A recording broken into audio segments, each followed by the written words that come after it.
apple pie, an all-American dessert, a slice of patriotism a la mode. But what if I told you that there was a better candidate for America's #1 pie? A pie that better captures our nation's spirit, one that embraces a multitude of cultural influences, making it uniquely American.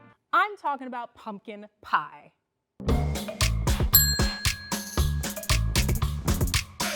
Now hear me out. What do we really think of when we think of American as apple pie? The apples we use for cooking and baking aren't originally from America. Yeah, North America has crab apples, but the culinary ones that we use were brought to North America by English colonists. Not only was the apple a taste of home, but it was also a commercially viable crop. Though the apple pie did exist throughout Northern Europe since the Middle Ages, a lot of apples grown in America were used for apple cider. And I'm not talking about apple juice, I'm talking about apple hooch. At the time, settlers were reportedly drinking about 10.52 ounces of hard cider a day. To give you an idea of how buzzed these settlers were, the average American today drinks about 20 ounces of water in a day. So that's like half of your liquid consumption is just booze. So there was a huge demand for hard apple cider, which meant that there was also a huge demand for land. Apples became not just an economic opportunity to increase apple cider production, but also a means of westward expansion. To encourage frontiersmen to settle undesignated land, private investors created first-come, first-served land deals to anyone willing to set up a homestead and help expand the U.S. territories. They would then be rewarded with a generous parcel of land. The deal that the Ohio Company of Associates set up, for example, said that a settler would get first dibs on land if they were able to prove their homestead by planting 50 apple trees and 20 peach trees within a 3-year span.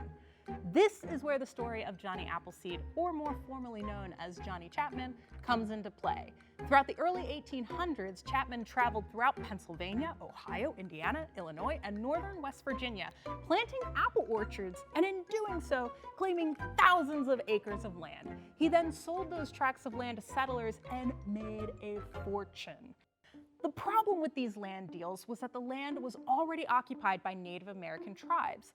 Settlers didn't see Native Americans as owning the land because they weren't using it or maintaining it in the same ways that they were. To American settlers, land ownership meant putting up a fence and cultivating the land.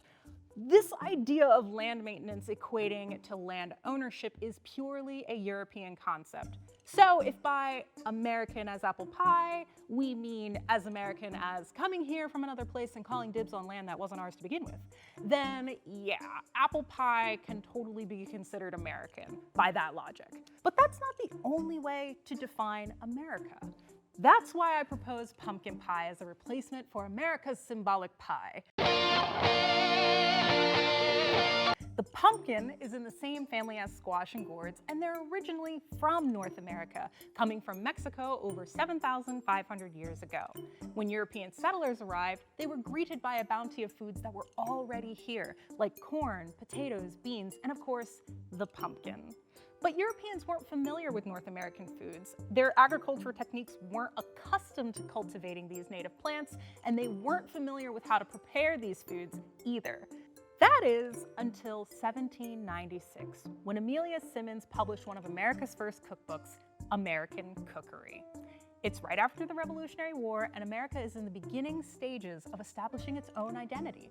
We're no longer part of England, so in addition to creating a new country and a new government, we need to create a new culture that sets us apart from the English. And that meant defining an American cuisine. Simmons' American Cookery helped to define early American cuisine by taking European cooking techniques and applying them to foods native to North America. Included in this cookbook is a recipe for a dish that closely resembles the pumpkin pie, seasoned with sugar, mace, nutmeg, molasses, allspice, and ginger, a spice blend that will later be known as pumpkin spice! Yeah, pumpkin spice life. It's not technically the first record of pumpkin pie in America. The only reason colonists even knew how to use the pumpkin was because Native Americans taught them how to cook the pumpkin over 100 years prior to American Cookery even being published.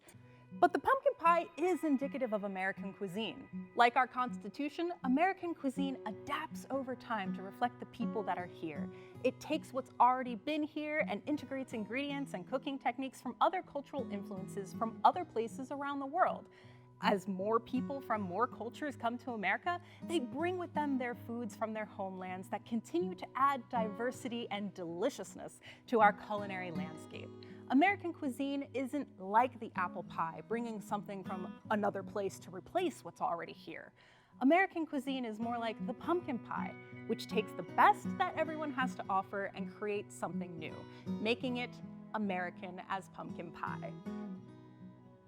If you're interested in more delicious history on Delishtory, go ahead and click that subscribe button on your screen.